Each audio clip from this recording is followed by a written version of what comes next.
That going here. Let me see here. Where are we? Thanks for all the fish. Let me see here. Patrick Blazik, Phil Meyer. Hey, Let me go to Gabnet and make sure let me go to live stream, and I think we're doing the TV thing now, so that's on. We don't have a picture on you yet, Patrick, but we have that wonderful picture of you literally having a broken nose and a black eye. So, oh, there you are. Now that's you without the black eye and without all of that. And, But here, and actually, I have to turn on my camera, don't I? So that yeah, you we people can't can see see you. me. And are you still in the hospital, David Hayjack? I am home. Bravo! Let's all give him a round of applause. And how are you feeling? I feel like shit, but I'm glad I'm home. You feel like shit, but you're glad you're home. Well, all of us, I think, would say that we're happier when we are home, even if we feel like shit. You know, Yes. because you're with your stuff. Mm-hmm. Yeah. So so overall, you're healing up and everything, or I'm healing up, yes. yeah. I was thinking about it today. I couldn't believe they operated on you without any kind of, you know. They just numb. That's it. Yeah, but I mean, to lie there for 4 hours while they're doing all this crap to you, you know? he's Czechoslovakian. He's tough. He, He can he's he can take it. he's tough. I see. Yeah. Boy, we have hardly any audience tonight. What is this? It's very light tonight. It's been light all day. I guess we're coming up on the end of summer, and people have better things to do than to listen to the programs here at Gabnet. It gets darker as it gets later. That's right. May have been light all day, but Yeah. it'll be dark tonight. Well, what I always found was we always had trouble with audience levels and callers and things like that when they went from daylight savings time to standard time in the reverse. Somehow it puts people off for about a week. You know, so anyway. When push the clocks back? Is that in like September or October? We push the clocks back in. When do we do it now? Is it November? That's when it really gets dark. I remember. You remember how it used to be short, and then it got the other way around. So I don't know.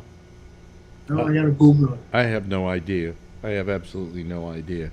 And let's see. We have Phil Myers here, and there's Patrick, and there's David. Oh, David, we actually have video on you now. Yes. And you don't even look like somebody who came out of the hospital. You know. You should have seen my leg. I texted 2 pictures to Patrick. He can tell you. I don't know if I want to see that. Would I get No, squeamed? you don't want to see that. No. Did it look worse than Patrick's fight picture? well, actually, I got to tell you, what he did send me Yeah. looked pretty damn good, considering there was no infection, there's no inflammation. It Right.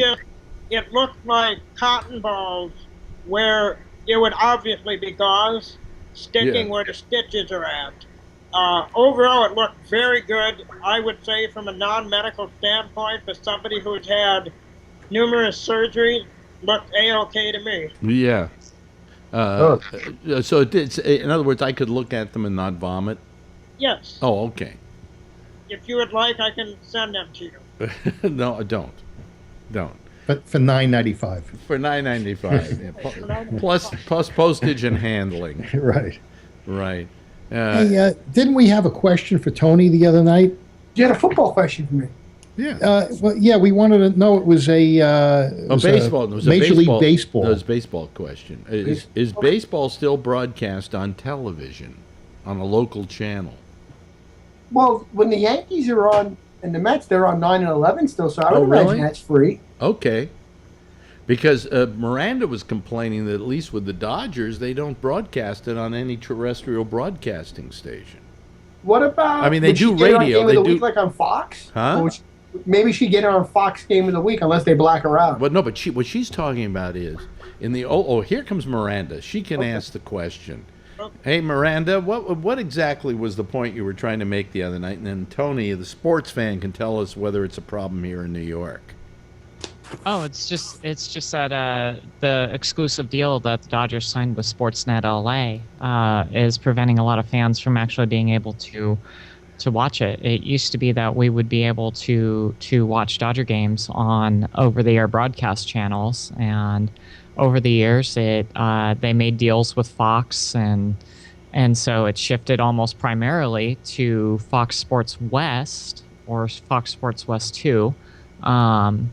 But there would be a couple of games over the air broadcast. But this season, there was an exclusive deal done with Sportsnet LA, and the deal was struck right around the time that the team was purchased, if I remember correctly. So it may not actually even be the current management that struck this deal. Yeah. But it's not available for quite a large number of fans, and it's absolutely just embarrassing. Well, I'm surprised that Major League Baseball didn't jump in and say something about that, because here in New York, well, of course you have a radio coverage of it. I'm sure of that. Yeah. Because they sell the radio coverage like crazy. The television coverage. So you say here in New York, Tony, they do have 9 and 11 have the. I think it's 9. They have like 30 or 40 something. I'm not sure exactly how many games, but they like Miranda. Do you have a superstation that do you get anything on superstations like a 9 or 11 by you, or is everything exclusively on the sports channel? They sold all the rights to. Well, what does she want to watch the Yankees or the Mets for? She wants to see the Dodgers. Well, in LA, do they have like a channel 11 equivalent to it that picks up games? No, not anymore. No. She said the deal that the Dodgers made with Sportsnet was that they wouldn't appear on any regular TV station. So they must. Sportsnet must have paid. And MLB TV is blocked out for residents within 50 miles of the stadium. Oh, really? So, how about on the internet? Yeah, there's no good option. How about on the internet? DirecTV. How about on the internet? No DirecTV. No, not on the internet. That's MLB TV. Oh, wow. There's no legal way for a crap ton of Dodgers fans to actually watch games without going to the stadium or going to a friend's house or a bar or, one of these privileged locations that actually has Sportsnet LA. Wow. So what cable system is it on then? Do you know that? It's on Time Warner. Oh, that's Jim Dolan, I think. That's right? it. No, That's it's it. not Only on Time Warner. It's not Jim Dolan. Does he own Time Warner or No. Jim Dolan owns. What does he own? Everything else. Everything else. So Alex, the Dodgers are in. See, I'm a Giant fan in the National League, so I don't really like the Dodgers. I like Don Mattingly because he's an ex-Yankee. You don't like the Dodgers? Tony. I like the Giants though. You still got that Tommy Lasorda? I know people. Oh, I couldn't take it. I'm sure you know them too. I know people in New York City who are still Dodger fans from the old days. The Dodgers. Huh? They deserted New York. I heard my grandmother liked the Dodgers, Brooklyn Dodgers. Hey, Tony, guess what? What? The Giants deserted New York too. I know. At the same time. Mm-hmm. How despised are the Giants? See, Alex likes the Giants in the East because he's from the area. Well, no, see, the thing is that the story was here she goes. She's wearing her Dodgers. Brooklyn, look. Their Dodgers cap. Did you see that though, Alex? What? Was that Phil? Yeah. Phil. What's Phil got? Oh. Showed us his Brooklyn Dodgers. I got a wait a minute. Go get it again, Phil. I didn't see it. Oh, okay. Yeah. That's why I brought out the hat. What, are you afraid of wearing it? Those plugs don't work too well. Anyway, here we go. Oh, it's a Brooklyn Dodgers jersey. Oh, it's a jersey. I'm sorry. Oh, God. Because I had a friend, his name was Steve. He died a while back. And Steve literally loved the Dodgers when he was a kid. He was like the president of the Dodgers support group or whatever that was, and he was just like, and then all of a sudden he said that the day that broke his heart was the day the Dodgers left him, because it was like being deserted by your wife. It was like being dumped by a girlfriend. It was like your dog dying. Excuse me, Tony. It was just one. It was that. Very true. It was that wrenching to him. It must have been tough. Huh? It had to be tough. I mean, Yeah. if the Yankees would have packed up and left New York, like they always used to, where they were rumoring when Steinbrenner was alive, he wanted, but just before he got the new stadium, it was always in the papers that if he doesn't get the stadium, he's going to pack him up and move him to Jersey. The Yankees would have moved to Jersey, Alex. I would not be a Yankee fan. I just root for the Giants then. Would it be right to call them the New Jersey Yankees? I mean, the Jets play in the Meadowlands, and they still have the. I can't consider them really, even though I'm a Jets Oh, they still fan, call them the New York Jets, don't they? they still do. I mean, that's a joke. They're playing in Jersey. Well, that's because most of the mafia are all buried over there in the Meadowlands. Well, they say true. Jimmy Hoffa's buried in there. No, they used to say that. doubt it. He's not buried I there. always wondered if that was true. He's buried in Maryland. But Miranda, why was it that the Dodgers decided to leave? Was it I think it was that the city wouldn't build them another stadium or something?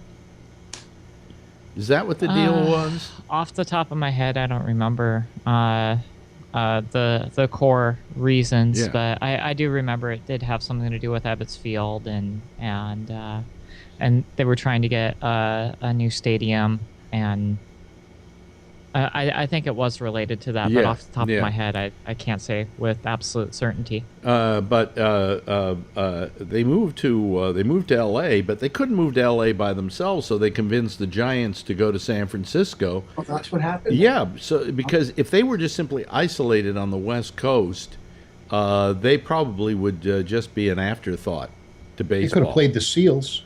They could have played the Seals. So what he did is he convinced the Giants to move to San Francisco, and then you kind of had at least two teams out on the West Coast that all these other teams had to travel to in order to. Well, Alex, what about the Oakland Oaks? Yeah, what about them? Is that what's the Oakland Athletics today, or No. The Oakland Oaks was again a farm team. Okay, it was a farm team, and if I'm not mistaken, also the Seals were a farm team. I think maybe for the Yankees. Who were they a farm team for? Anybody know? I'm not sure. Wasn't DiMaggio on the Seals? So no. Yeah, he maybe was you're on the telling me. Seals. Yeah, I think so. Yeah, he came out of the Seals.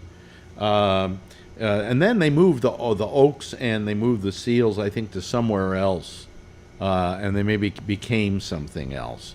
But you know, why would you have the Oakland Oaks playing when you had the A's there? Why would you have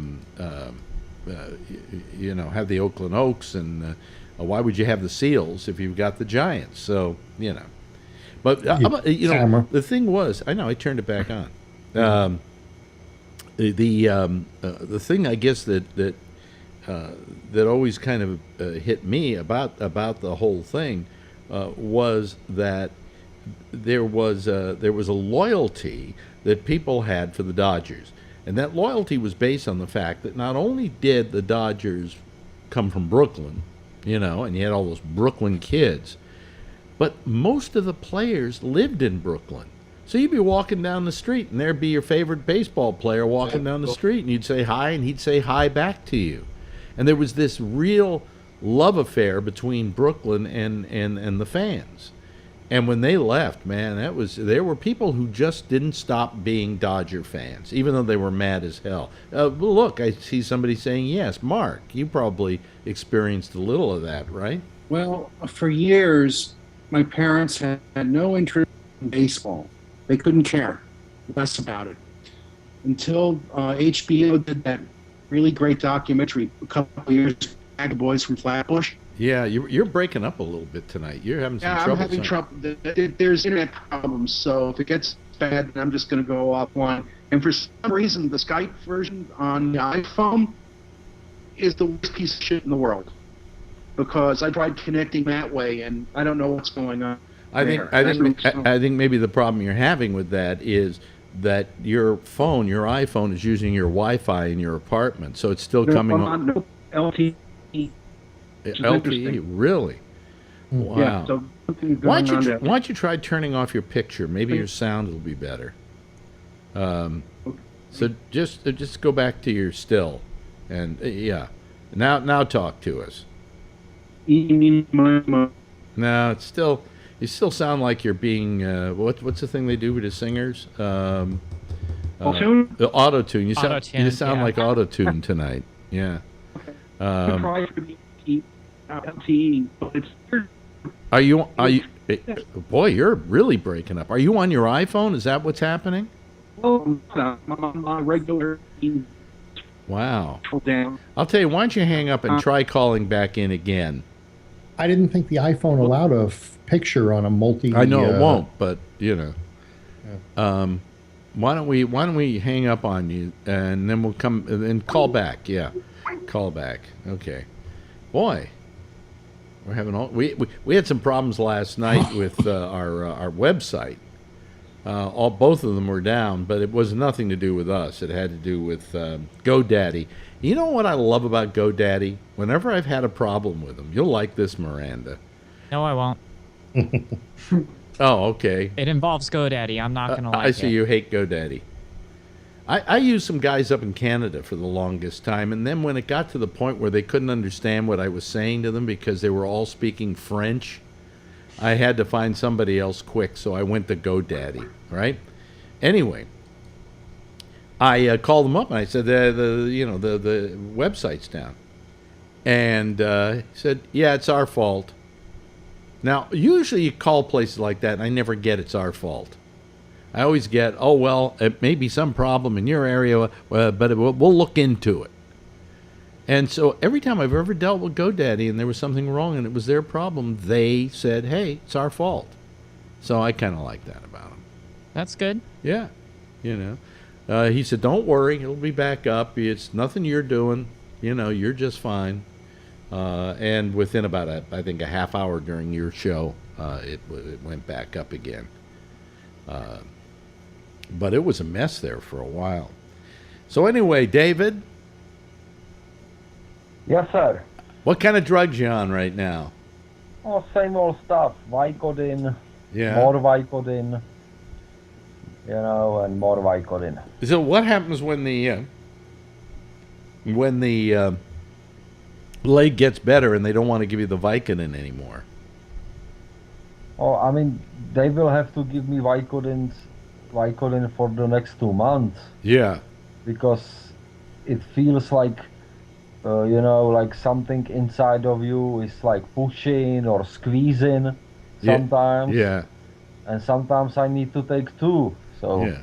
it's working for me very well. Yeah. Now you're going to leave. You're going to go to Czechoslovakia when? Last Sunday of the month. 31st. Last Sunday of the month. So you're going to call Yeah. us from Czechoslovakia? I'll do my best to call you. I would have to 4 o'clock a.m. to call you. Yeah, well, go to sleep early and then we demand loyalty. Well, I'll have to. I will have to explain my parents that I will wake them up at 4 o'clock and Just I don't will yell. call. Yeah. Tell them you have a radio job back in the States. Yeah. Yeah, it's a they'll be good very idea, proud of you. yeah. Our son They'll is on want to know what you're doing with the money. No, I will tell them that the money goes for the healthcare in the United States. Oh, Very good. and actually, it has gone to your health care in the United States. Anyway, where are we? By the way, we could use some more callers, folks. We still have, 3 more lines available? Yes, we do. So if you want to call, it's Gabnet Live. Are you getting ready for Doctor Who tomorrow, Miranda? I already know he's on first. What are Wait, you what's on second? What are you laughing about? It's a new TV Well, show. you know how and I'm sorry if I'm being a little too snarky on this one, but you know how in school teachers always say there's no such thing as a stupid question? Yeah. You just asked a stupid question. Come on. Of course I'm getting ready to see Doctor Who tomorrow. Marjorie, put that on your list.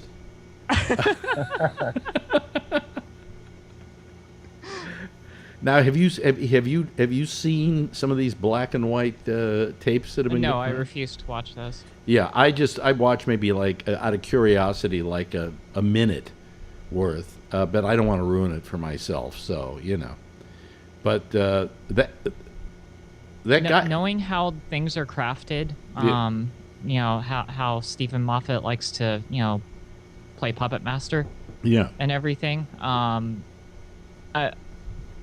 I just feel like as a fan,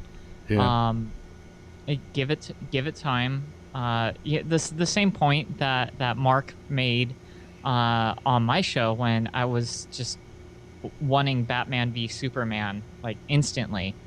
He told me give them time to do it right. There's a reason why these are were released in black and white. These aren't the final versions. Do you feel that somewhere along the line they really let them go? There goes Mark again. He's got real problems tonight. So please, folks, we need other callers as well. God forbid you'd have to talk to me.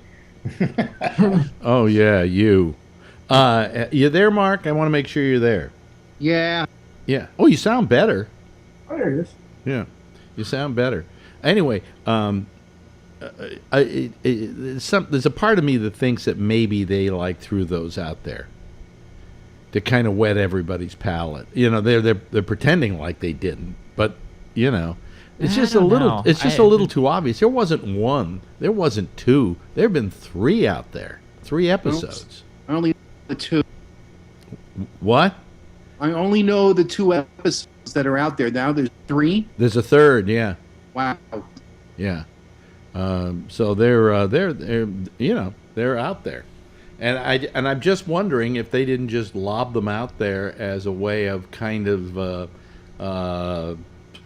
saying, hey, have fun with these, and tell your friends how Peter Capaldi looks, and talk it up. Yes, David. Yes, I don't care about Doctor Who. I didn't think you would. I would like to ask everybody a question. The TV show. About what? About what is your favorite TV show of all time? Oh, Doctor Who. Okay.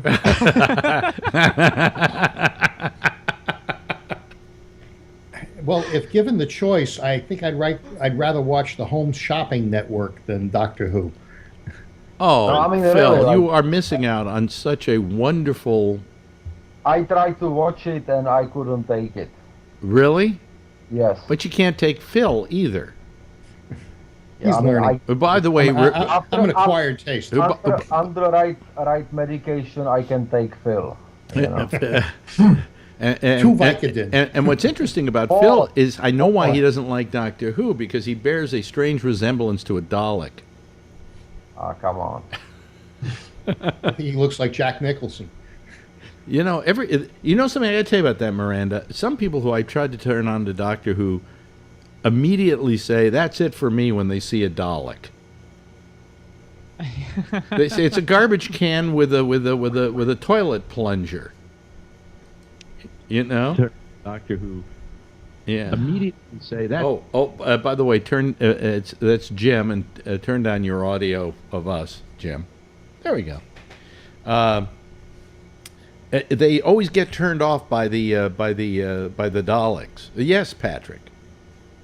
I attempted to watch one episode of Doctor Who, and it was one where it was these little fat globules that were dancing. Adipose! Yes. The adipose. Oh my god, they're so cute! And I took it off. Because there was some bitch that was looking in a window, and he was looking at her, and then... Donna. there was some bullshit going on, and then these fucking things were dancing, and I'm like, Well, you see, the thing is, you Okay, came in. You're missing 3 years worth of history leading up to that Patrick, moment. you weren't watching Doctor Who. You were watching the Home Shopping Network. No, he wasn't. you're probably right, Phil. No. You see, she's right. There were several years of lead up to that scene. Because she suddenly recognizes him and he recognizes her, and what are you doing here? And they're both trying to not let anybody know that they're in that space, right? And that's the comedy of it, and that was probably the funniest part of the show, right? Oh, that's it's a fabulous scene because they get so caught up in what they're doing that everyone else is just like, oh, nice of you two to join us. We've been watching your little interaction the entire time. By the way, the three of you can go fuck yourself for a moment. Let me talk to Miranda here. Speaking of which, I was always, when I heard Donna Noble was going to be the new companion, I had my doubts. And she turned out to be so terrific as an actress and as a character that she really made that whole show really come alive even more. Didn't you feel?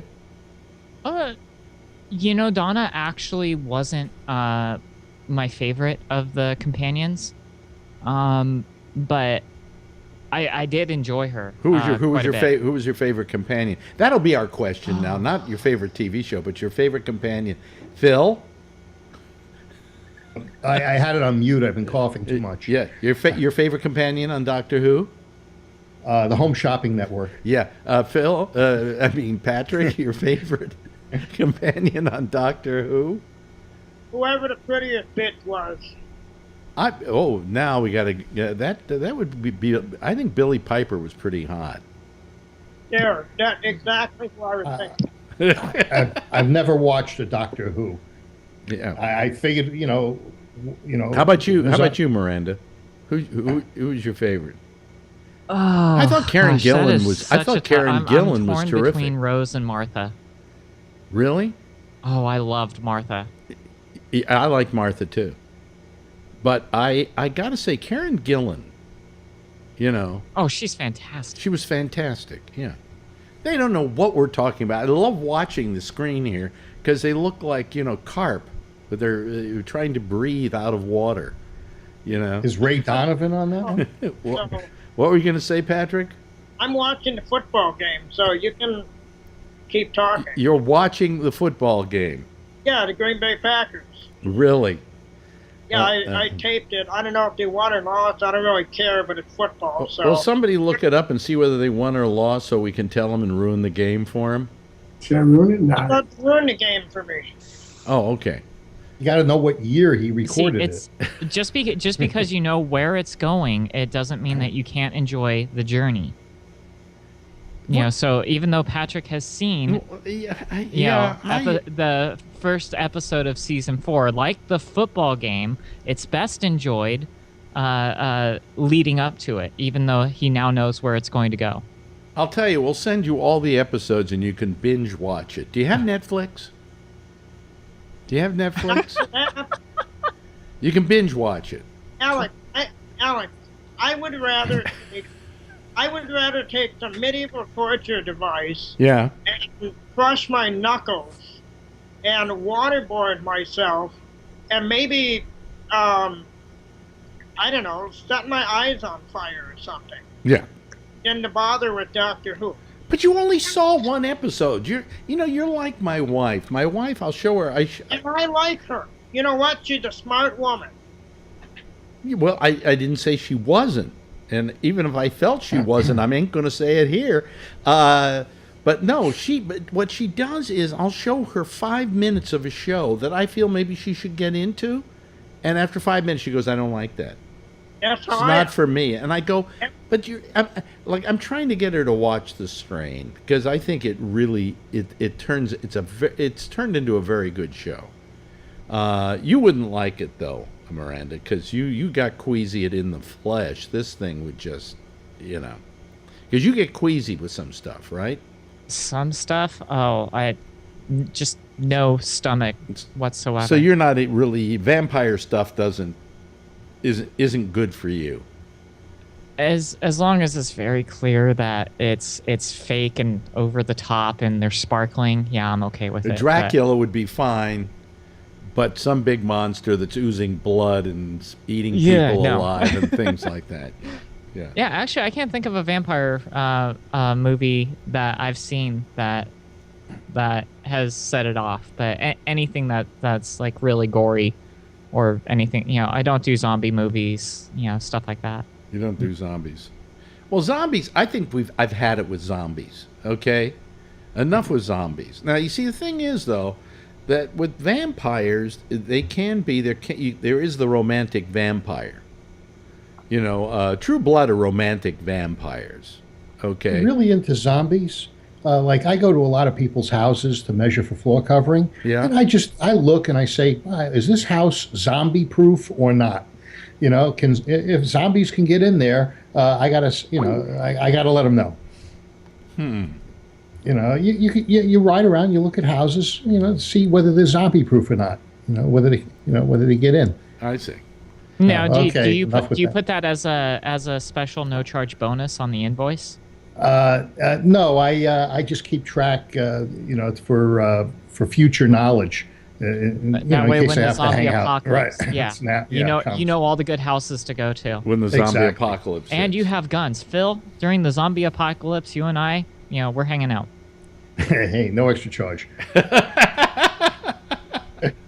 By the way, if people call, they can actually be on TV tonight because we are broadcasting this over live stream as well, and you can see the lovely Miranda Janelle and the lovely Patrick Blazik and the Dalek-like Phil Meyer. And down here, let me bring him up to the top here. He's Centauran. Yes, he is. There is a little Centauran in there. By the way, that's David. That's David. He's just gotten out of the hospital. And there's Revelstoke Jim Browning, all the way up from Revelstoke, British Columbia. I got some messages from Max. It'd be nice if he'd call. What I like about Max is he'll laugh at my jokes. Where everybody else just stares at me and gives me. Well, Patrick kind of laughs, don't you, Patrick? Yeah. You find me amusing from time to time. Yes. Yeah. I always thought Phil was more Jadoon. How does a Dalek is a hobbit? No, a Dalek is a big metal trash can with a toilet plunger for an arm. And a whisk. Is it a whisk? More or less, yeah. Yeah. Because I looked at it and said, what's Dalek? It says it's how you describe a hobbit. No. Yeah. Oh. I never heard that. There used to be a Dalek in the front lobby at Play. Was there a Dalek? Yeah. Outward appearance. How does one describe a hobbit? Dalek is what one would expect. How did you spell it? Dollic. Oh, well, that's the reason why. Tell them how it's spelled. Public school education. Miranda. What can I tell you? It's Dalek. Oh, fancy. I get in here and it's more Doctor Who stuff. I don't know for Doctor. Turn up your mic a little bit there, Phil. Yeah, Wrong Meyer. Phil. Wrong Meyer. What are we? Am I better now? What is this, Miranda? We're surrounded by Doctor Who haters. Excuse me. Nobody asked me anything here. Oh yeah. Shut up. All right. Well, that's why I left last night at Miranda show. It's like, oh, Doctor Who. I can't tell you a thing about Doctor Who. It's not in my purview. And not that I'm against it, but it's just not in my realm of understanding. Yeah, that Dalek says it's for Doctor Who series. Yeah. So Yeah. And does it have a picture of them there? Turtles. Yeah. Okay. So, who's your favorite companion, Miranda. Jim? Sorry, what was that? I was saying to Jim, who was his favorite companion? Actually, my favorite companion The rest is Della of you can Street, smoke but that's if you another got show. them. What? My favorite companion is Della Street, but that's another show. That's Perry Mason. But my favorite companion is Sarah Jane Smith. See, I've been watching Doctor Who in Canada for a long time. Yeah.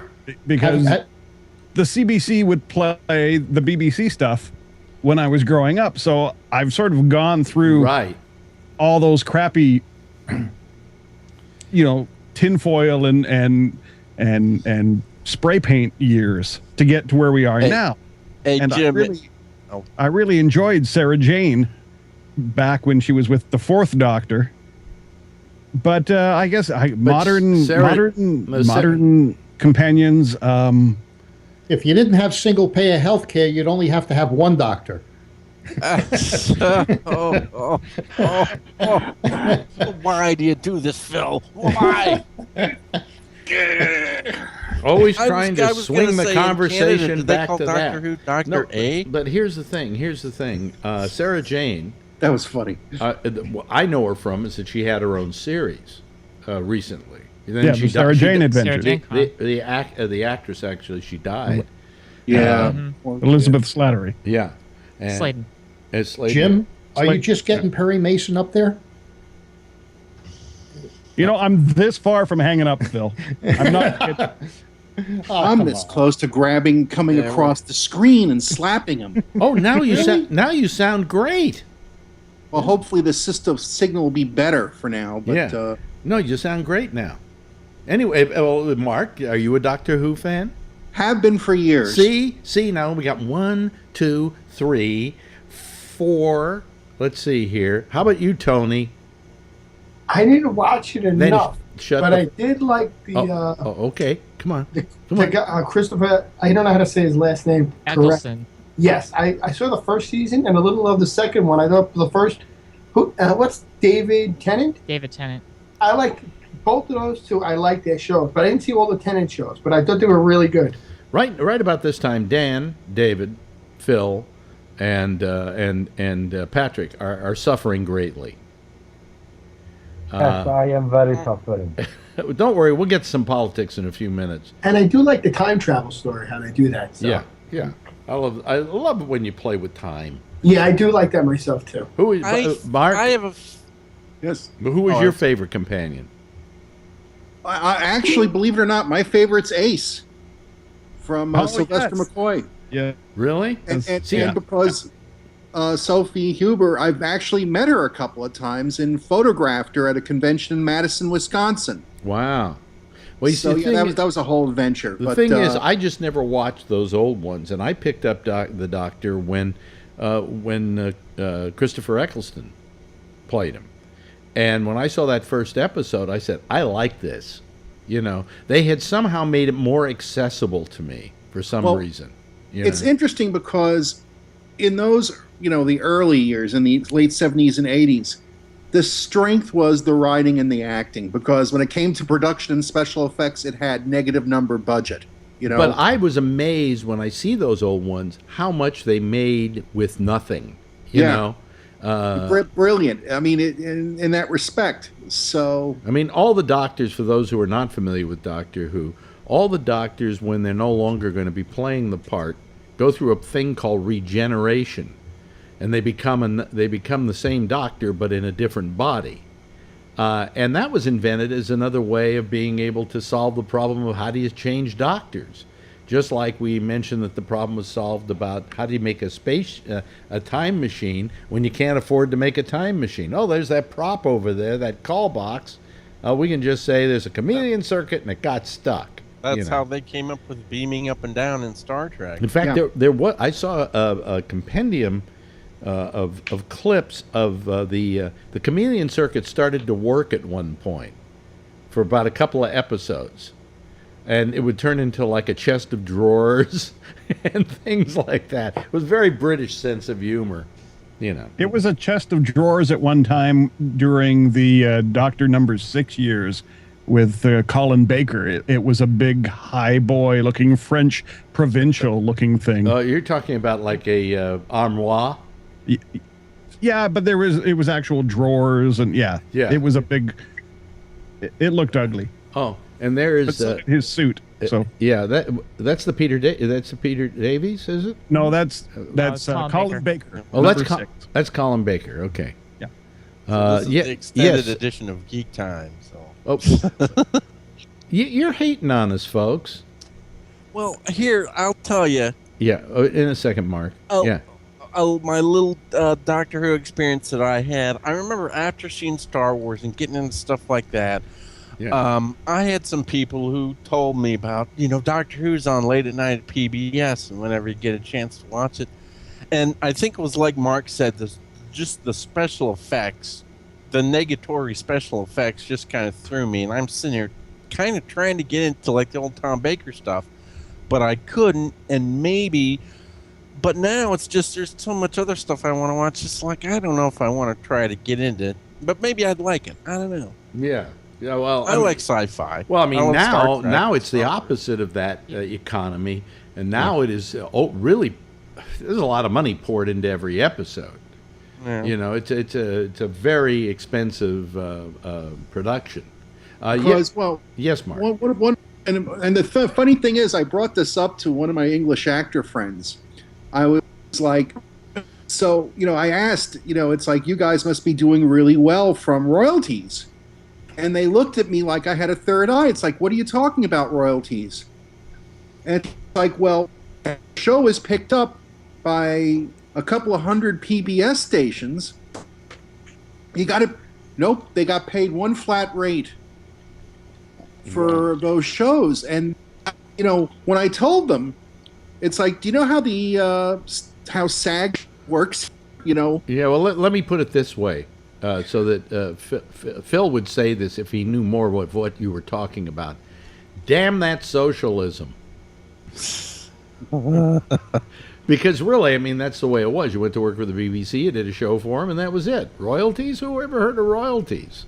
Yeah, but you it's were funny just happy to be on the it's like BBC. They were Everything else making is unionized. Huh? they were making money on this, and it's like I think eventually someone at Anti-B woke up and realized, hey, people like this around the world. Well, they took it off for like 10 years or something like that before they brought it back in the newer version. There was a movie that was made for Fox Television. Paul McGann. Yeah, Paul McGann, and the master was played by Eric Roberts, the bad guy. And they did it, and they attempted to do an American version, is what happened there. And that's why he was, the 9th Doctor, the 8th Doctor? 8th? Yeah. He would be the 8th. The 8th Doctor. And it's not, it's actually not bad, to tell you the damn truth. It just isn't full out Doctor Who. So when finally Russell T Davies convinced the BBC to do it in, I think it was 2004, they came back with a little more of a budget and a broader idea of what they were going to suddenly not make it a cheap Saturday afternoon TV show.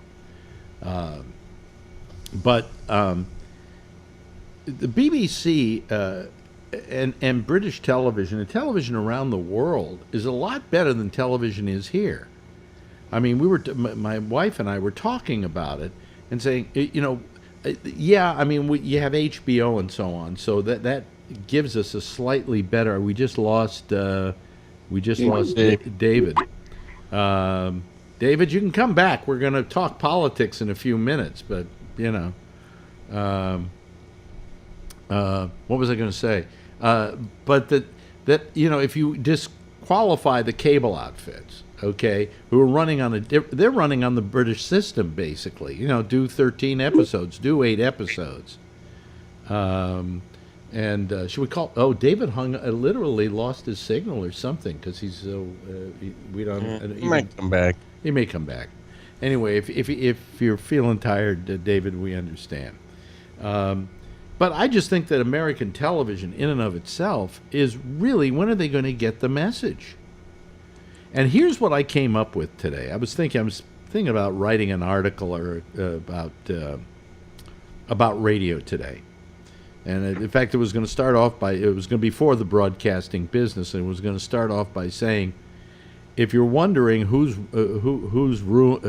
ruined broadcasting, Just go to the mirror and look at that image, because the people in the broadcasting business today have been ruining broadcasting because They'll pay for that. because they refuse to come up with new ideas. They're the working. What's the word I'm looking for here?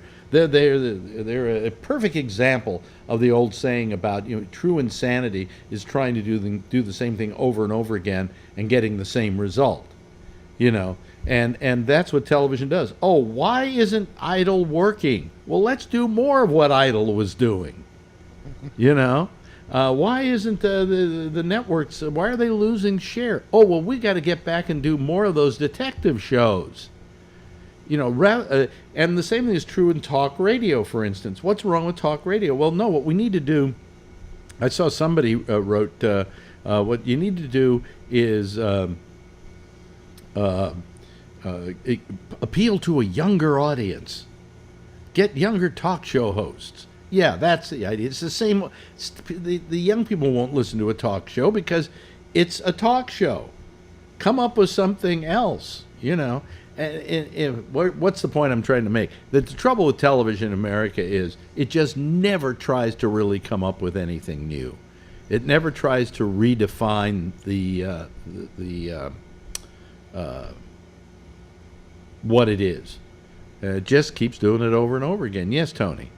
That's a good question. Because what I don't. When I was a kid, and I don't see anymore on regular TV. I remember in the late '70s, you used to have more miniseries and TV shows like Roots. You had Rich Man, Poor Man. I don't know if they were great movies, but you had movies that you don't see them making movies for regular TV anymore, do they? Or is it all going to like you used? Well, I don't know that making movies for TV. In Britain, for instance, they will do a series like Sherlock, in which there are 3 episodes and they're an hour and a half apiece. Well, those are movies, really. We should be doing that. Can't get enough of them. Yeah. Well, let's see here. Who do I go to first? There are 3 hands here. Jim, first of all. Well, I just wanted to comment on your what you're saying about this chop and change of networks and everything, thinking they have to. Like, just for example, the closest example I can bring up is just yesterday, Discovery went and axed half of the entire on-air staff of Mythbusters. And they say that next year, so they got rid of the 3 younger people, Grant and Tori and Carrie, and they're just going to have the original 2 guys. And they say they're doing it in an effort to go back to the roots of the show. Well, who knows? Maybe it just got too expensive for them to have that many on-air people or something like that. But I mean, that's the other thing. It's just, ratings dip a little bit. Let's just change the hell out of the show and take everything away from. I'll tell you though, there is a little good news in all of this, and Miranda may be happy to hear this. A show that was the lowest rated show ever on AMC, which is known for Mad Men and known for Walking Dead and so on. The lowest rated show they've ever had, which I liked it. I thought it was good. Halt and Catch Fire. Huh? I enjoyed it. Yeah, Halt and Catch Fire. We figured, well, that was the end of Halt and Catch Fire.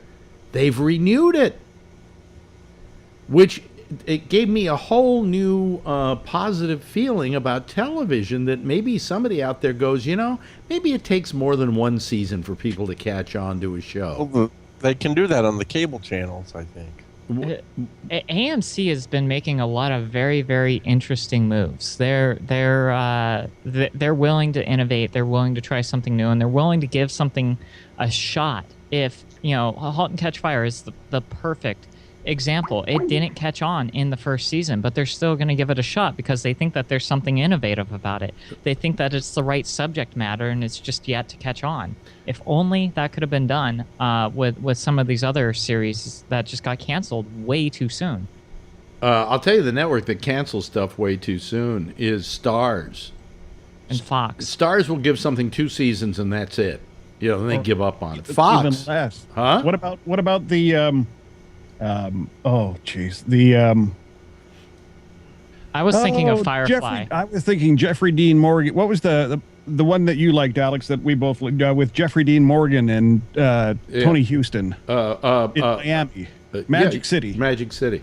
Yeah. And then the Frank Darabont one just recently in the 40s. Oh God, what was the name of that? But it was like a gangster show. Yeah, I enjoyed the hell out of that too. And then boom, it's gone. Yeah. Phil. Yeah. You had your hand. I'm just wondering if what I don't understand is this Generation Y and Generation X. They have different. They're not going to watch or listen to talk shows. They don't listen to radio. They don't even leave voice messages. And so, there's a whole group of people coming up that aren't into radio or even the kind of television programming that you're talking about. It's not Generation X, but well, you know something. But you're X and millennials, right? Yeah, it's Y. There's 20-somethings. Look. There's a market out there for a lot of different age groups. I think that's one place they're making their mistake. What were you putting up there? Be right back. Be right back. Oh, yeah. Okay. Everybody has their own signs. Yeah, she doesn't have a Yoda. She just. I'm sure she does. She just doesn't display it. Yeah.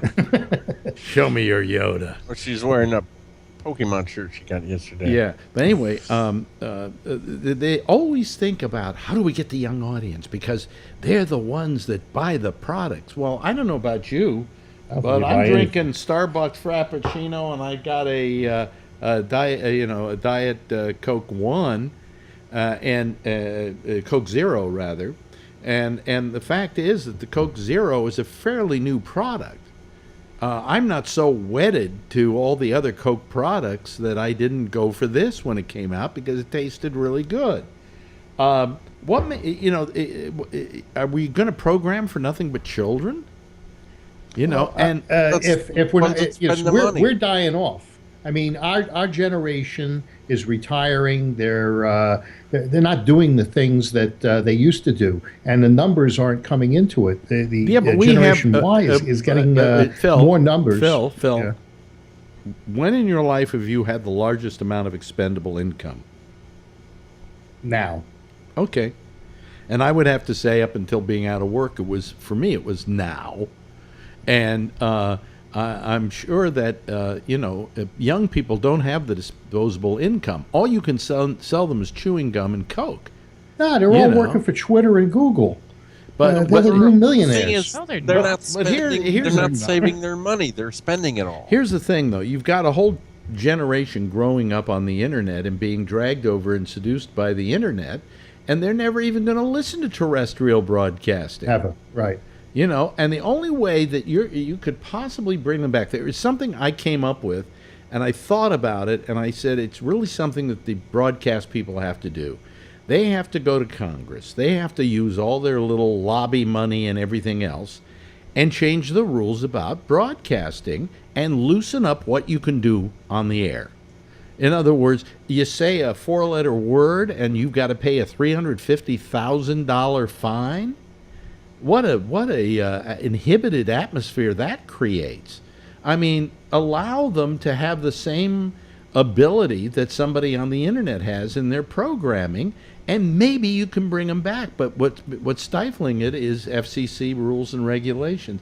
Go ahead. I notice Miranda giving me the "you're full of shit, Alex" sign. Go ahead. No, the big problem is they would go to Congress, and then all of a sudden, everyone would get the idea, well, yeah, it should be made equal, so we're going to regulate the Internet. Yes. Yeah. We can't even get them to charge tax on the Internet. Do you realize how much time and money we have spent regulating broadcasting to make sure they don't say a dirty word? I mean, how stupid, how juvenile, how childish. I think you're missing something. If you would do that on this station, it would cost Patrick a fortune to say anything, right? No, it would cost us a fortune after the show. Cancel my fucking show. Yeah. But I mean, I just Patrick would owe you millions of dollars. Yeah. the fact is But the that check's in the mail. and I'm talking from a purely technological standpoint, and you're not listening. You're not I'm not somebody that's a luddite. I mean, I was doing internet broadcasting before anybody even considered that there was such a thing, right, Jim? We were doing broadcasting on the internet before anybody even thought you could do broadcasting on the internet. So I'm not a luddite where that's concerned. But I got to tell you something. There is nothing like a terrestrial signal for broadcasting. That one stream goes out to everybody, you know, and the sound is better. On FM it's pristine, you know. Okay, but AM is so awful. AM, the sound quality is. I tried to listen to some AM radio the other day. Dan, it wasn't just, when I was a kid. When I was a kid, that was all that was there, and AM sounded Well, great. well, no, but that was only because you lowered your expectations of what good sound there was should no be. FM. No, it's now true. Here, It's like know- kids today. Oh, Wait a minute, let me go just ahead. say something quickly. It's like kids today. Their idea of what good sound is has been the expectations have been diminished because they're listening through the earphones, but they're listening to MP3. Now compare that to how a CD sounds, and by the way, compare that to how an analog disc used to sound.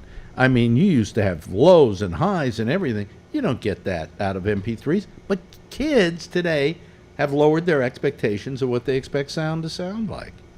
And they're listening to it through their little phone speakers and little tiny dinky speakers. And, you know, back in the old days, with big giant stereo speakers, you know, and you don't have that anymore. Right. Or even a Walkman. Yeah. But, I mean, there is something about terrestrial signal that's very valuable and very good, especially the FM. Okay? Where also you can have not only one signal, but several other sub-signals as well. Why aren't programmers looking to the internet for content?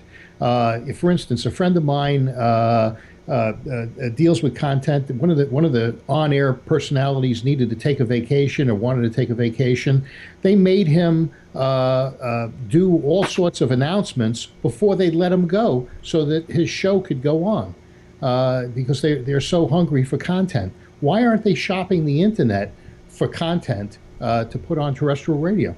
I have no idea. That's a good question. You know, I have no idea. Yes, Tony. Can it be that some of the people that run these companies, I'm not going to say, I can say Sirius XM, that I don't want to sound like a snob, just don't know what the fuck they're doing when they have talent, or like Bill said, there's talent out there. They just can't see beyond, you know, maybe you're giving them too much credit. Maybe they're just not that smart to see actual talent in front of them, what to do with it. Well, no, I think it goes something like this. I don't want to do something unusual or interesting because if it fails, then they're going to fire me.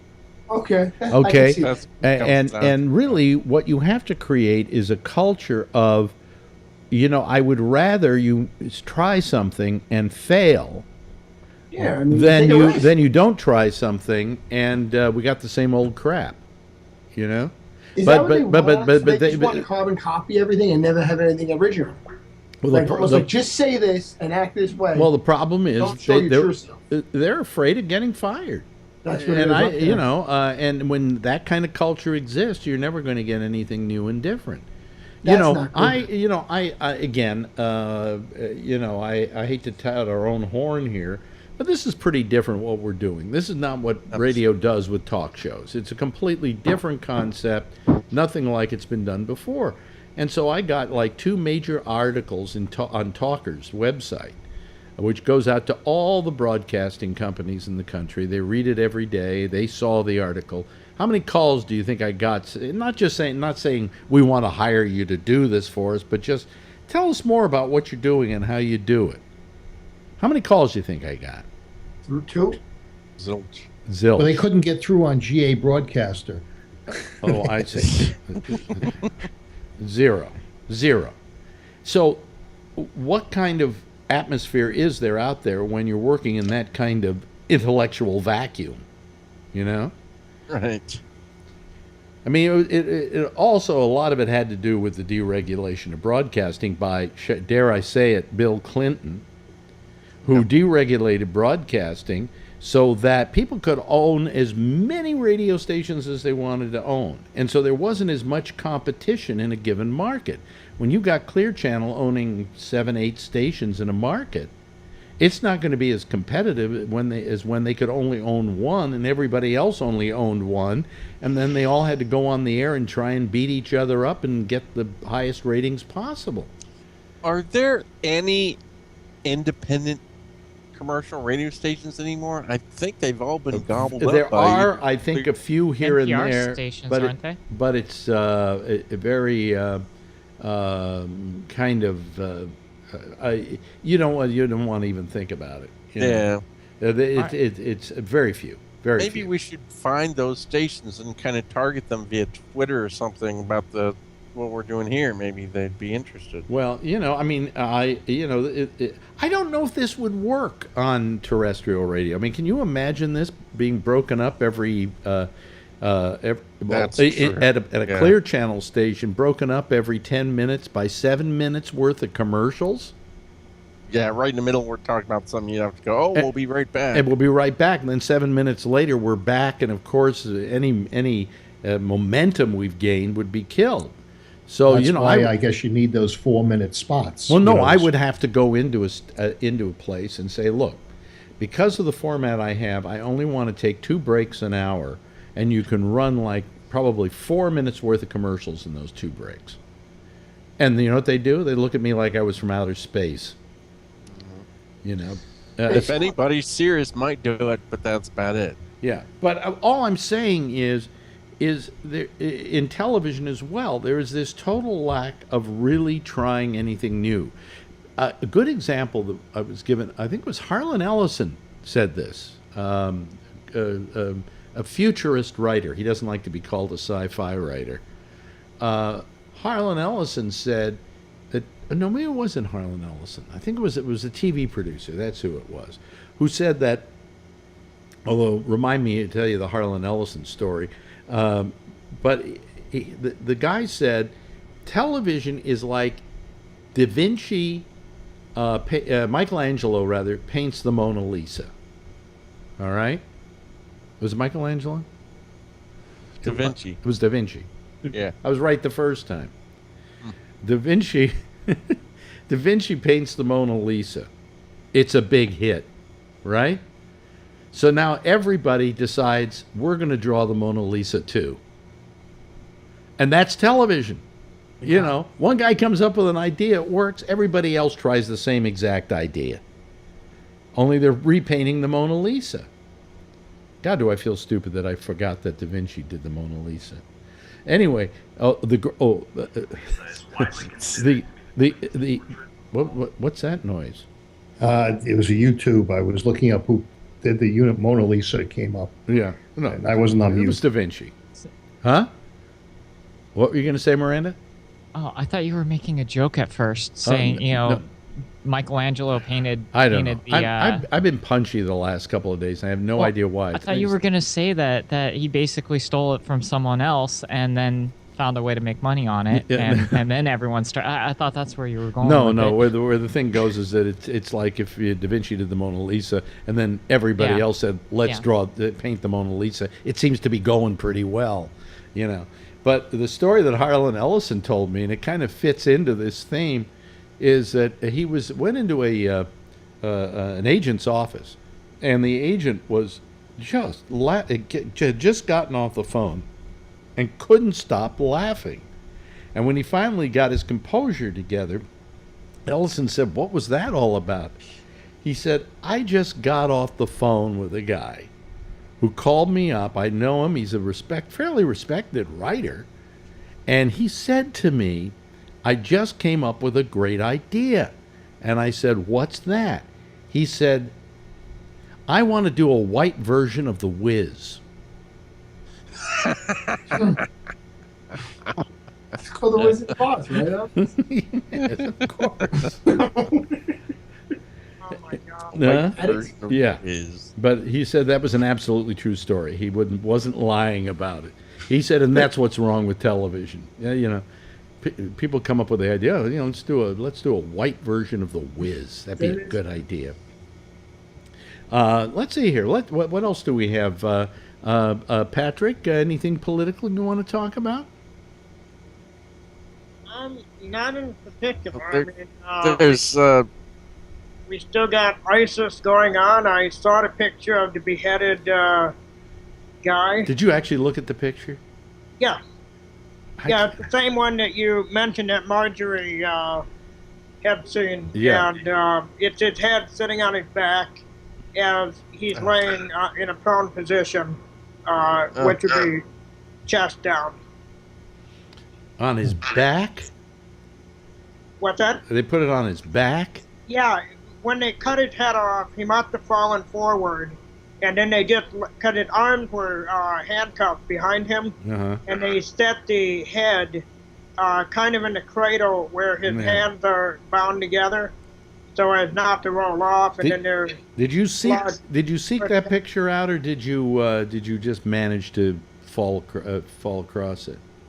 A friend of mine found it, and it was exactly what Marjorie, you said that she had described. Yeah, yeah. And I had seen other photographs of it, minus the area that showed the head, because all the photos that I had seen, they had boxes cutting off right at about his mid-back, which would be right about where his hands were lying in cuffs. Mm-hmm. So, yeah, and I was correct. You hack that head off with a knife like that. That's not a clean cut like with a sword. So the guy suffered plenty in the very short period that it took to kill him. Well, you know, I just it's one of the few times I think all Americans although they did take a poll of Americans who say they still don't want us going into Iraq. But I don't think I think we could do this. Did we just lose you, Tony? Yeah, we lost him. He just hangs up. He never says goodbye. Well, at least he didn't have his head in his hands. Yeah, exactly. But that Americans still don't want to go in there.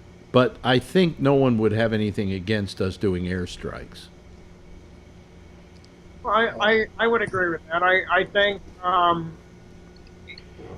it should be just strictly airstrike. Just send in some drones and be done with it. I mean, what's going to happen when they're hiding amongst the people of Iraq and all the innocent women, children, and mosques that we strike to go after these guys are collateral damage? What do you think we'd say to that? Well, I think we have to. Well, you answer that, Patrick. Well, I think if we do it now, it's not going to be an issue later. You don't think they're hiding amongst the Iraqi citizens, and the way that Hamas is in Gaza? Actually, they're not. I mean, you got fucking Syria wanting to go out after these people too. Yeah. You got Syria, you got Iran, you've got all of the people that you and I would still consider terrorists. Who's supporting the ISIS if it isn't Iran and all of these people like the Saudis? They've captured a couple of oil fields now. They've got some oil fields that are within their possession, and I would imagine that they're making money off of that. Who's buying the oil? Well, to begin with, to answer your question, Phil, I think you could probably go after these guys and get them a lot easier than in a lot of other situations. They're not hiding in people's homes. They are out there on the roads with their black flags and their caravans. You could literally wipe them out like a bunch of ants going down an ant trail. Until the drones start flying, then they're going to run for cover. They're going to run for cover. But the fact is that their army is so big that it's going to be very hard for them to hide. Okay? Here's what I heard today, which was kind of interesting. You know, they had a operation that went into Syria to try and free the captured journalists. But they had, by the time they got there, they had been moved. They met with no resistance and no complaints from the Syrian government.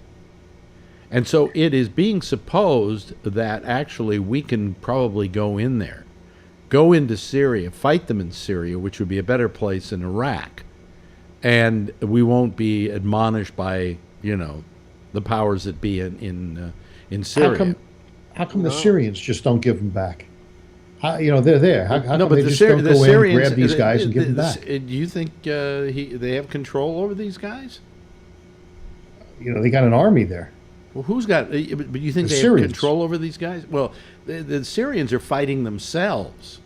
That's what's happening there, and for them to turn around and Yeah, the Syrians got enough going on, and I think that's part of the reason there was no dust-up between the United States and Syria with that operation. I mean, ISIS or ISIL or whatever the hell they're called, they're the extremists of the extremists, from what I can gather.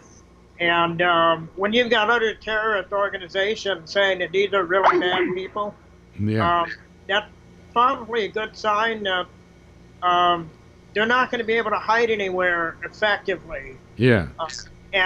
Or I shouldn't say effectively, comfortably, because I do believe that if they were to go into Iran and try to hide, I'm pretty sure that they would be kicking them out or fighting them themselves, because these people, they seem, and it's a bad thing to say, but they seem more like animals than anything that I've seen.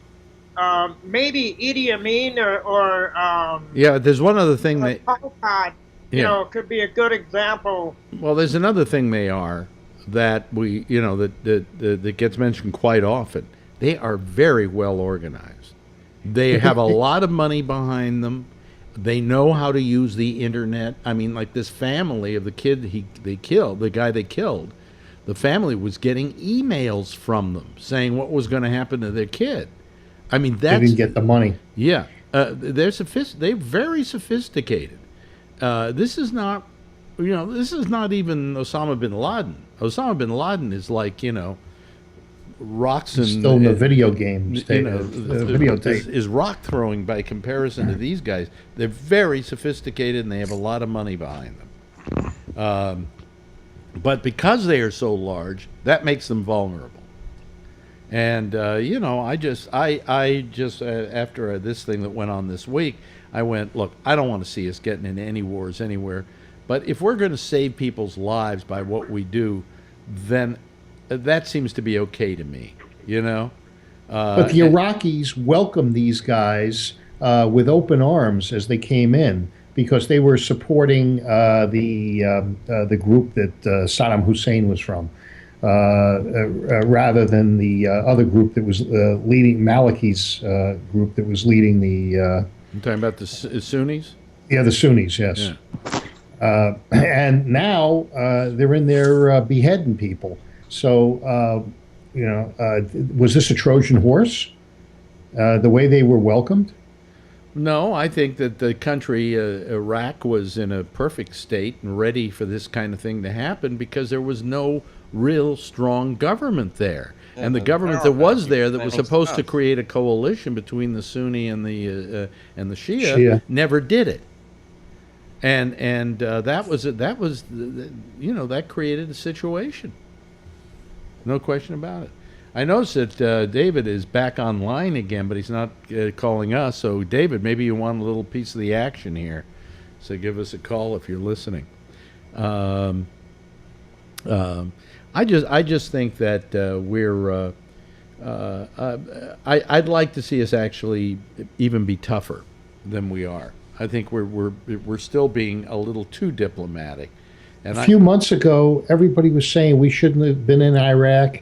There's no reason for us to be in there. It's their own country. They could do what they want. Why should we do it now? Why should we do it now? Because I'm not saying we should be in there. I'm not saying we should have any boots on the ground. I'm saying we should use our air support. We should use our air power. We should use our drones. We can just pound those guys into hell. How come every invasion I ever see is always followed? Look, now, the let's military be- experts, let's be it's always honest about- followed by boots on the ground. Let me be honest. Let me be honest about this, and now Yeah. we can, and now we can probably bring Miranda into this as well.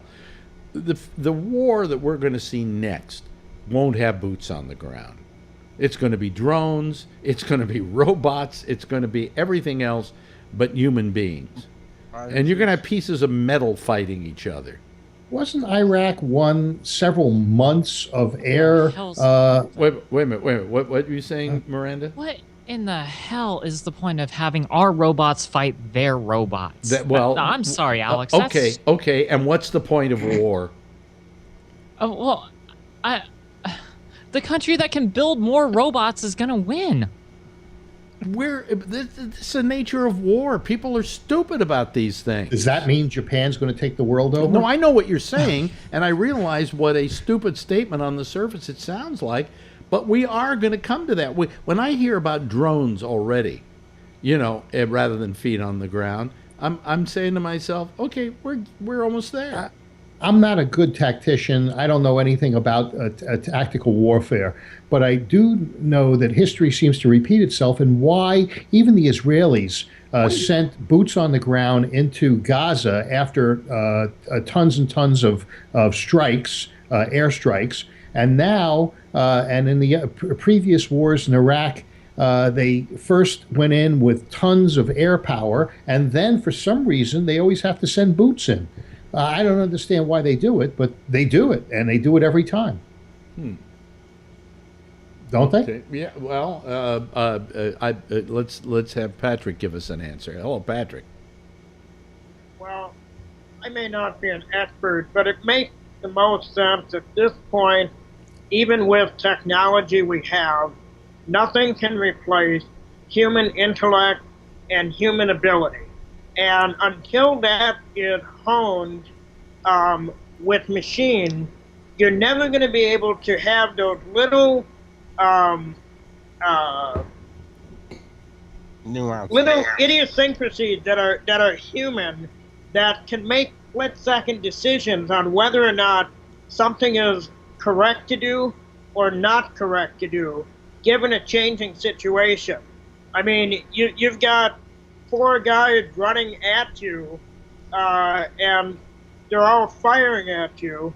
Your instinct is to take all of them out, but if you only have a pistol, you have to decide where you're going to place your shot. But see, I know the tactic on that. That I do know. Those drones are still piloted by humans on the ground. You shoot the closest threat first. So why couldn't the machine do that? Why couldn't the machine say, this threat is closer, shoot this one first? I don't think we have that yet.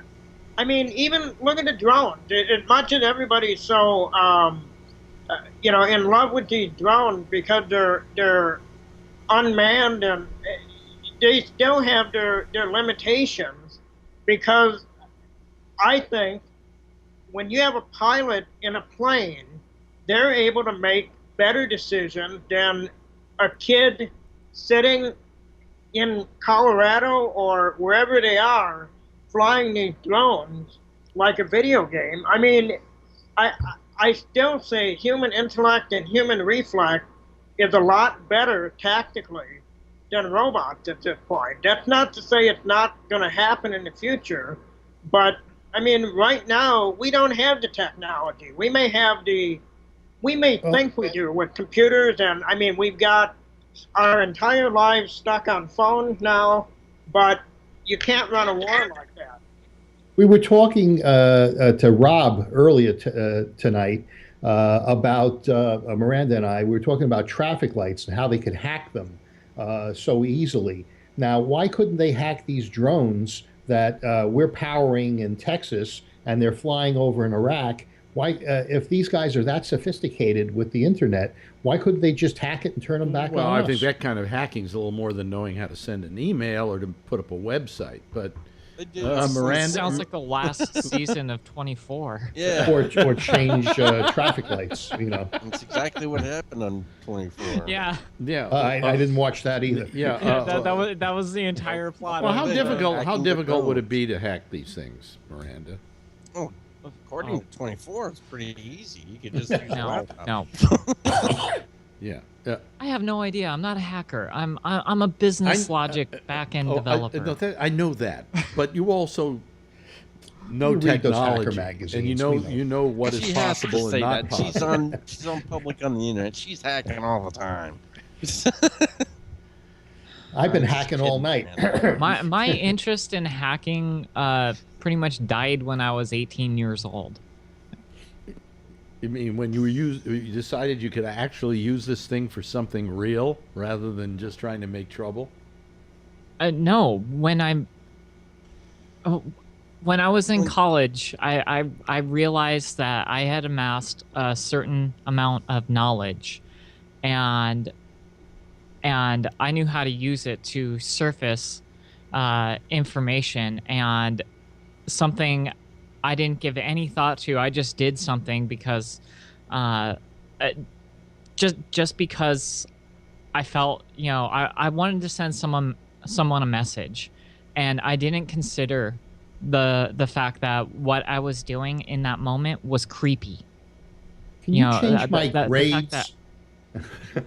No. But I was it's just because of the knowledge that I had. I knew what systems were in place. I knew where to look, and not once did I consider, that if someone had done it to me, how creeped out I would have been. And right then and there, I decided, I don't want to skirt things anymore. Even With great power. I never did anything serious.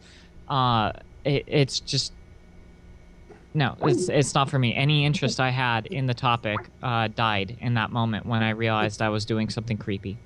Those guys will cut off our heads without any provocation. You don't think that they worry about they don't worry about creepy stuff on the internet. I think you took when I said that they were sophisticated into that they were also computer scientists, and they're not. But they know how to use these various forms of social media, Some of them of might be. emails. They might find a computer scientist somewhere along the line. They had a guy with an English accent cutting heads. They're recruiting from all over, I understand. I read in a British periodical that he is part of a group of 3 guys who are all British that are part of this group, ISIL, and they refer to them as the Beatles. Who's the 4th Beatle? I don't know. We just lost Jim, by the way. No, he's got to do his show. Yeah, I know. doesn't he? We're losing people. We're losing people tonight because they get tired, or we're losing people tonight because they got a bad signal. I mean, we were almost up to a full house, and then it's come. Now we're down to 5. Mark, I died out like 2 or 3 times. Yeah. I don't know what the hell happened to me. But I wouldn't really go so far as to assuming it's going to be battle bots anytime soon, Alex. I mean, no, but I'm saying, eventually we're going to find more and more mechanization of the wars we fight, I think. Yeah, and automated systems will be making attacks. The only thing that actually makes sense is to have, to target your machines at people, at strategic targets, to do something to send a drone after a military installation or something like that, and then have an automated response, something like the Iron Curtain, and just have it fully automated, as a defensive measure while you're running your own offense. The only But if our enemy but does having that bots over on here, the ground is see, our enemy can actually do that over here. They could get a quadcopter. They could put some C4 on it, and about the size of a GoPro, and send it out and hit into a building. They have the capability of doing exactly that to us. For $1,000.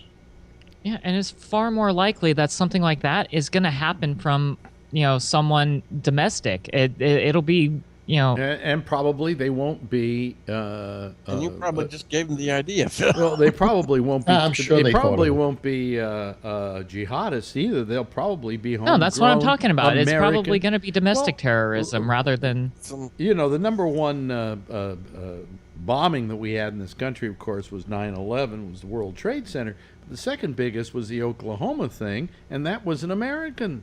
He was a right winger. Yep. You know, and He then was a sick then, guy. Then another great bombing, if you remember correctly, was Eric Rudolph down at the Olympic Pavilion, having the bomb go off. I mean, most of these terrorists haven't even been jihadists. So what happens once the jihadists infiltrate our country, which is their goal, and then start these attacks? They can be done so easily. Everybody sleep good tonight. What?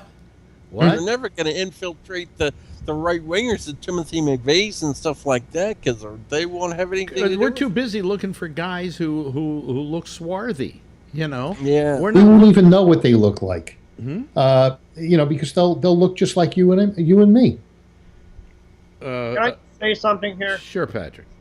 All right, that goof that did the bombing with his brother in Boston. Mm-hmm. Russian guys, yeah.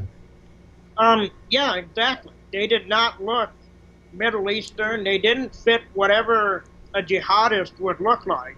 So I don't even know that jihad. To be honest, it seems a lot like jihadists are going to start getting confused with people that don't know the difference between communism and socialism, where terrorism is just terrorism, and it doesn't matter what the religious or the political aspects of it are. It just is, and whether or not they're Middle Eastern terrorists or they're domestic, whether they're Muslim, whether they're Christian or whatever, I think the technology is available to do it, like you said, Phil. To do a GoPro with some C4. Well, I don't think you mean a GoPro. You mean one of those drones. Like that you can buy for $600. quadcopter, and instead of having a GoPro on it, which weighs what, about a pound, you put a pound of C4 on it. Yeah, but I like the idea of the GoPro, because then they can see what the hell they're doing. That makes the most sense. Yeah, but then you're going to blow up a perfectly good $400 perfectly GoPro. good camera.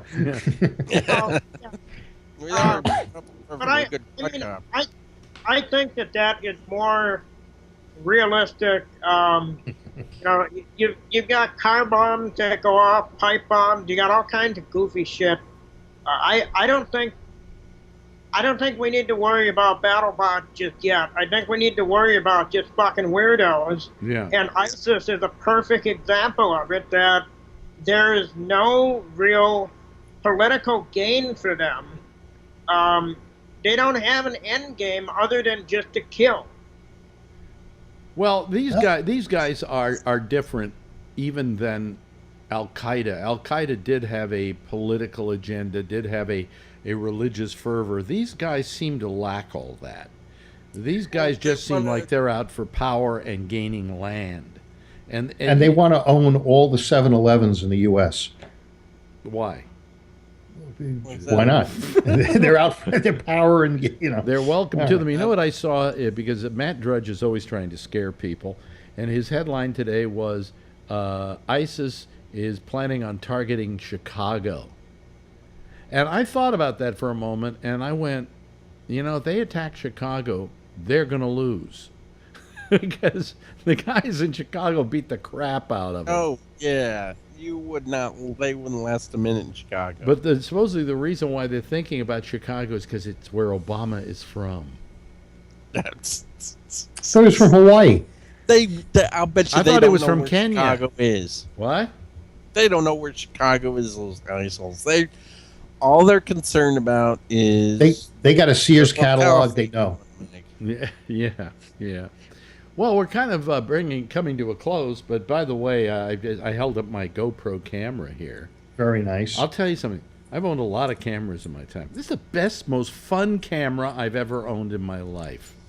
I saw, and this is one thing I miss about your TV show that you had last year, playing those GoPro videos. Yeah. And I subscribed to them on YouTube.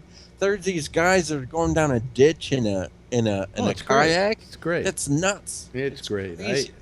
All my life, I often wanted to have a camera that was planted in my head and could video everything in my life. If I wanted to turn it on, and you kind of got that with this. I got one thing that attaches to my head. So, With Google Glass, I'm getting one of those looks from Patrick. I guess it's time to go. What's the look for, Patrick? I'll get a camera like that and do it while I'm taking a shit, and then I'll put it on YouTube. Yeah. Hey, listen. No, I think you meant PooTube. Bravo. She gets. There we go. She Very gets, good. She gets Line of the night. She shoots. She scores. She's on the board. Yeah, she's on the board.